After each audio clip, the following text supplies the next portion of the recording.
जिनके नेतृत्व में हम सभी कार्यकर्ताओं ने ये आज़ादी के अमृत महोत्सव पर अशोक भगत जी आधी बात बोलते बोलते रुक गए। ये आज़ादी का 75वां साल है, आज़ादी का अमृत महोत्सव है और इसीलिए आज हमने 75 किलोमीटर की रैली जो है ये संपादित, तो जिनके नेतृत्व में जो हुआ वैसे हमारे प्रखर जिलाध्यक्ष श्री राजीव मेहता जी, पूर्व विधायक अशोक जी, भारतीय जनता पार्टी के वरिष्ठ नेता संजीव मिश्रा जी, मंजा सिंह लक्ष्मी जी, राघवेंद्र जी, प्रिया जी, अरुण राम जी, गोपाल सिंह जी, राजेश उपाध्याय जी, अजय जी, कृष्ण कन्हैया जी, प्रमोद सोरेन जी, सूरज जी, उमेश जी, किशोर जी, आलोक पासवान जी, पूर्व प्रखंड अध्यक्ष शैलेंद्र जी और श्याम सुंदर जी और आए हुए तमाम कार्यकर्ता बंधु बहनों भाई। भूख तो हमरो बड़ा जोर से लागे कि बलराम तोरा लगे लेकिन नेता के भी माइक मिली जाए तो मैं तो कुछ बोलते कर। अभी जो राजीव मेहता जी और अशोक जी ने बोला, अपने स्वार्थ को छोड़ना राजनीति, ये बड़ी बात है। और यहां जो पत्रकार बंधु बैठे हुए हैं और अपने कार्यकर्ता बैठे हुए हैं, उसके लिए एक संदेश है बहुत बड़ा कि माननीय प्रधानमंत्री जी ने सभी दल पार्टी को आह्वान किया है। आज़ादी का 75वां साल केवल हमारा नहीं है, आज़ादी का 75 साल सभी का है और कांग्रेस उस पर सबसे ज़्यादा दावा ठोकती है कि हमने जो है आज़ादी दिलाई। ठीक है, उनके ज़्यादातर नेता जो है उस वक्त सब कांग्रेस की पार्टी थी, ऐसा नहीं था कि कोई दूसरी पार्टी थी, एक दो पार्टी छोटी छोटी पार्टियां थी। लेकिन अभी उनकी गौरव यात्रा हुई, मैं बहुत ज्यादा लंबा नहीं जाना चाहता, यही कोटा में ही गौरव यात्रा हुई, उनके प्रभारी है। गौरव यात्रा में कांग्रेस का झंडा था कि नहीं? यदि तिरंगा झंडा था, तिरंगा झंडा का तो खैर कैसा अपमान किया जिला अध्यक्ष ने, उस पर बोलने की कोई आवश्यकता नहीं है। उसको लहराते रहे, डिस्को डांस की तरह पोंछते रहे अपने पसीना को, लेकिन उसमें ज्यादातर झंडा जो है हाथ छाप। आज भी हम हसदिया चौक क्रॉस कर रहे थे तो चारों तरफ हमने देखा है, हसदिया चौक पे चारों तरफ, लेकिन हमने ये 75 किलोमीटर की यात्रा और सभी भारतीय जनता पार्टी के कार्यकर्ताओं ने की, अपने पैसा खर्च करके की। मैं इसीलिए बात करता हूं कि मेरा ये लगभग 14वां साल सांसद होने को है। मैंने तो कभी किसी को ठेकेदारी नहीं दिया, लेकिन जो कार्यकर्ता 2009 में हमारे साथ था, आज भी 2022 में वही कार्यकर्ता हमारे साथ है। उसने जोड़ा ही है लोगों को, उसमें कोई कटा नहीं है। किस पार्टी का स्वभाव है? यदि किसी को कार्यकर्ता देखना हो कि अपना पेट बांध के, अपना पैसा खर्चा करके कोई यदि काम करता है, तो वो एकमात्र इस देश में भारतीय जनता पार्टी है। क्योंकि मैं इसीलिए कहता हूं कि कितने जोर से वो काम करता है कि 2009 में 6000 से जिताया, 2014 में 60,000 से जिताया और 2019 में 2 लाख से जिताया। और जैसा माहौल मैं देख रहा हूं, कार्यकर्ताओं का उत्साह, ये इस बार 5 लाख चला जाए तो मुझे बहुत आशा है। लेकिन एक कार्यकर्ता भारतीय जनता पार्टी का झंडा लेकर नहीं है। इससे भी बड़ा कोई त्याग कर सकता है? इससे भी बड़ा कोई समर्पण हो सकता है? इससे भी बड़ा कोई सर्टिफिकेट चाहिए कि भारतीय जनता पार्टी माननीय नरेंद्र मोदी जी के नेतृत्व में त्याग, तपस्या और बलिदान को ताकत देने के लिए, लोगों को बतलाने के लिए आजादी के अमृत महोत्सव पर ये यात्रा कर रही है। हमारा कोई पॉलिटिकल एजेंडा नहीं है। भारतीय जनता पार्टी जिंदाबाद हो ऐसा भी नहीं है। केवल देशभक्ति का गाना बज रहा है और हम लोग तिरंगा लेके चल रहे हैं, सब घर में तिरंगा जला रहे हैं। क्या लगता है कि तिरंगा के साथ हम कभी भारतीय जनता पार्टी का झंडा भी दे रहे हैं? इसके बावजूद भी यदि विपक्ष तिरंगा पर कोई राजनीति करे, तो उसको डूब मरना चाहिए कि नहीं मरना चाहिए? आज 14 अगस्त, आज 14 अगस्त है। भाई भाई का जब बंटवारा होता है ना,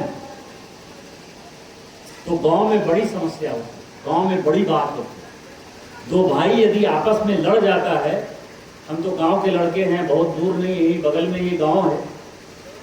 आज भी जो है सामूहिक परिवार ही है हमारा।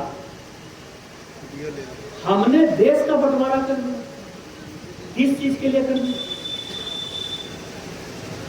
जिस माउंट बेटन के साथ आप उठते बैठते थे, लोग कहते हैं कि लोग को कोई काम नहीं बचता है, 47 से जो है आज तक बाहर ही नहीं निकला, नेहरू की बात करता है। यदि नेहरू ने गलती की, कांग्रेस ने गलती की, तो किसको बताएंगे? उनके कारण यदि समस्या है तो किसको बताएंगे? जब रेड क्लिफ मिशन आया, 11 अगस्त को जब रेड क्लिफ ने नक्शा बनाया, तो माउंट बेटन ने उसको अलमारी में रख दिया और उन्होंने नेहरू को कहा कि अभी भी अंतिम समय है, आपको एक बार सोचना चाहिए। उन्होंने कहा कि कोई सोचने का सवाल ही नहीं। जिन्ना 12 अगस्त को जा रहे थे पाकिस्तान, उनको छोड़ने कोई नहीं गया। उस नक्शे में जो था वो 12 अगस्त को माउंट बेटन ने नेहरू को बताया कि जिस दिन ये हम घोषणा करेंगे, 1-2 दिन के बाद इतनी मारकाट होगी, आप उसकी कल्पना नहीं कर पाते। क्योंकि लाहौर और ढाका, ये 2 शहर जहां की हिंदू आबादी सबसे ज्यादा है, एक दोनों पाकिस्तान को दे दिया है रेड्डी। यही देश का बंटवारा है। उनको आदमी की परवाह नहीं, उनको लोगों के जान की परवाह नहीं, उनको देश के बंटवारे की परवाह नहीं थी। उनको क्या परवाह थी कि हम इस देश का प्रधानमंत्री बनेंगे क्यों। और क्या हुआ? आज पाकिस्तान यदि नहीं बनता, इतना मारकाट नहीं होता, तो आपको लगता है कि कभी पाकिस्तान से लड़ना पड़ता? हम लगातार 13-14 साल से कह रहे हैं कि पाकुड़ की मुस्लिम आबादी बढ़ गई, साहबगंज की बढ़ गई, किशनगंज की बढ़ गई, मालदा मुर्शिदाबाद का तो कोई ठिकाना नहीं, गोड्डा में भी वो लहर आ गया, जामताड़ा में सब साइबर क्रिमिनल आ गया है। कौन आए? हम यहाँ के मुसलमानों की बात नहीं करें, यहाँ के मुसलमान तो देश को मानते हैं। हम हमेशा बांग्लादेशी की बात करते हैं। यदि बांग्लादेश देश नहीं बना होता तो क्या हम इस समस्या से आज जूझ रहे होते? यदि हम पाकिस्तान ऑक्युपाइड कश्मीर, यदि हम कश्मीर का बंटवारा नहीं किए होते, यदि उस वक्त हमने हरि सिंह के साथ बढ़िया से समझौता किया होता नेहरू ने, तो क्या हम पाकिस्तान के साथ रोज लड़ाई लड़ रहे होते? तिब्बत जो अलग देश था, जिस तरह नेपाल है, जिस तरह भूटान है, उसी तरह तिब्बत भी अलग देश था, कभी गुलाम नहीं हुआ। अंग्रेजों ने उसको बफर स्टेट रखा था। यदि तिब्बत को नेहरू नहीं दिए रहते तो क्या चीन हमारा कभी पड़ोसी हुआ रहता? तो चीन का प्रॉब्लम आप दे दीजिए, पाकिस्तान का प्रॉब्लम आप दे दीजिए, बांग्लादेश का प्रॉब्लम आप दे दीजिए, हमारे यहाँ पूरा का पूरा मुस्लिम आबादी बढ़ जाए, ये समस्या आप पैदा कर दीजिए, इमरजेंसी आप घोषित कर दीजिए, स्वतंत्रता सेनानियों को सम्मान आप नहीं दीजिए, अपने घर परिवार, जिस कांग्रेस ने कि आम गरीब, इसी गोड्डा जिला में कितना बड़ा आंदोलन है, इस गोड्डा जिला के कितने ऐसे स्वतंत्रता सेनानी हैं जो आज भी जिंदा है, एक आध तो आज भी जिंदा है। वो लोग किसी बड़े परिवार के लड़के नहीं थे, छोटे परिवार के, गरीब परिवार के लड़के थे।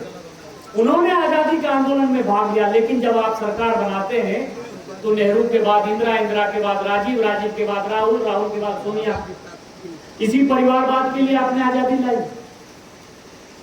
इसीलिए माननीय प्रधानमंत्री जी ने, मैं बहुत लंबा नहीं बोलता, विकास की बातें मैं एकदम नहीं करता कि क्या हो गया, एयरपोर्ट आ गया, कि एम्स आ गया, कि रोड आ गया, कि कॉलेज आ गया, कि स्कूल आ गया।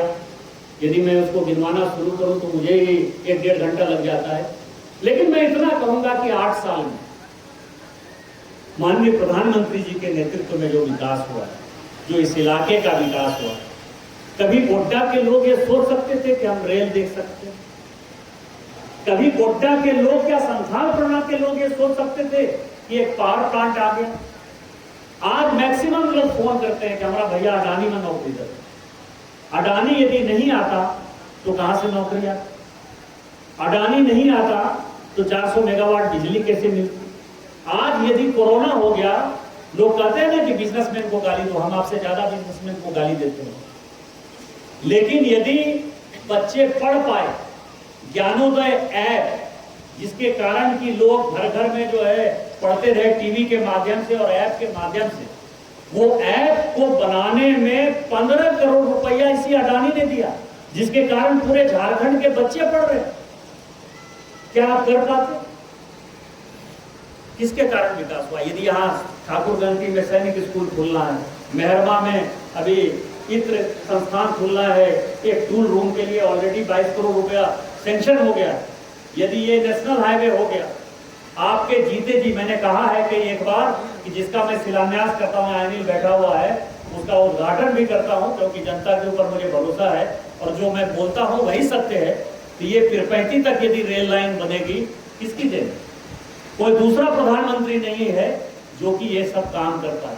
आज आपको इलाज के लिए देवघर एएमसी जाना है, यदि किसी बच्चे को, यदि हमारे आपके बच्चे बेंगलोर में पढ़ रहे हैं, लंदन में काम कर रहे हैं, अमेरिका के, क्योंकि महागामा का तो सौभाग्य है। एक दिन मैं आपको बताऊं कि लंदन में अभी 4-5 महीना पहले मैं अपने बच्चे को छोड़ने गया था, तो मैं हाइड पार्क है वहाँ मैं घूम रहा था, तो एक लड़का आया कि अपना निशिकांत दुबे चुके हो? तो जब अपनी भाषा में बोला, हम बोले कौन? बोला हमारा घर जैसे महागामा चुके और हम जैसे अनिल अग्रवाल का काम करते हैं, जो केरन वेदांता है, ये जो भगत फैमिली है, वो पूरा का पूरा समझो लंदन में है। वो अपनी माँ से मिलाने ले जाने वाला था, हमको समय नहीं मिला। तो आप समझिए यहाँ के आदमी लंदन में, यहाँ के आदमी अमेरिका में, यहाँ के आदमी पेरिस में है, सब काम करता है, लेकिन अपने माँ बाप से मिलने के लिए उसको यदि समस्या थी, तब तो प्रधानमंत्री जी ने हवाई जहाज भी दे दिया। तो विकास के साथ राष्ट्रभक्त, देशभक्त लोगों में जुनून हो, जज्बा हो कि ये देश हमारा है, चाहे वो हिंदू है, मुस्लिम है, सिख है, ईसाई है, चाहे जवान है, चाहे बूढ़ा है, चाहे बैकवर्ड है, चाहे फॉरवर्ड है, चाहे अनुसूचित जाति है, चाहे जनजाति है। द्रौपदी मुर्मू जैसे घर की एक महिला को जो है उठा के, एक आदिवासी महिला को यहाँ का राष्ट्रपति बना दिया। किसी में इतनी हिम्मत थी? राष्ट्रपति कौन बनता था? कोई सर्वपल्ली राधाकृष्णन बनते थे, कोई जाकिर हुसैन बनते थे, कोई फखरुद्दीन अली अहमद बनते थे, जो कि गांधी परिवार की चाकरी करते थे चारों तरफ। ये महिला तो यहाँ मयूरभंज डिस्ट्रिक्ट में रायरंगपुर में जो है झाड़ू दे रही थी अपने मंदिर, उनको उठा के राष्ट्रपति बना दिया। ये पहले ऐसे व्यक्ति हैं जिसमें भारतीय जनता पार्टी में परिवारवाद नहीं है, भाई भतीजावाद नहीं है, बैकवर्ड फॉरवर्ड नहीं है, हिंदू मुस्लिम नहीं है। और ये आजादी के 75 साल में भारतीय जनता पार्टी का एक एक कार्यकर्ता सुबह 10 बजे से निकले हैं और ये 4:30 बज रहा है, सभी भूखा प्यासा है, केवल इसलिए कि लोगों में एक आग्रह दे पाए कि आप हर घर में तिरंगा लगाइए। तिरंगा केवल एक प्रतीक नहीं है, तिरंगा हमारे आन बान शान का प्रतीक है। तिरंगा उन लोगों को याद करता है जिन लोगों के कारण आज आजादी मिली। तिरंगा उन लोगों को याद करता है जिनके संविधान के कारण हमारे जैसे लोग, हमको टाटा बिरला नहीं है या अशोक जी जैसे लोग यहाँ के एमपी बन सकते हैं, यहाँ के एमएलए बन सकते हैं, मुख्यमंत्री बन सकते हैं, और एक चाय बेचने वाला प्रधानमंत्री माननीय मोदी मुख्य प्रधानमंत्री बन सकते हैं। इसीलिए इस आह्वान के साथ हम लोगों को काम करना चाहिए, देश को जोड़ने का काम करना चाहिए, और देश की जितनी समस्याएं हैं उसका समाधान आगे 5 साल में हो जाएगा। ये मैं आपको प्रधानमंत्री जी के तरफ से वादा कर सकता हूं। आप लोग आए, पुनः सभी कार्यकर्ताओं का, सभी लोगों का धन्यवाद। जय हिंद, जय भारत।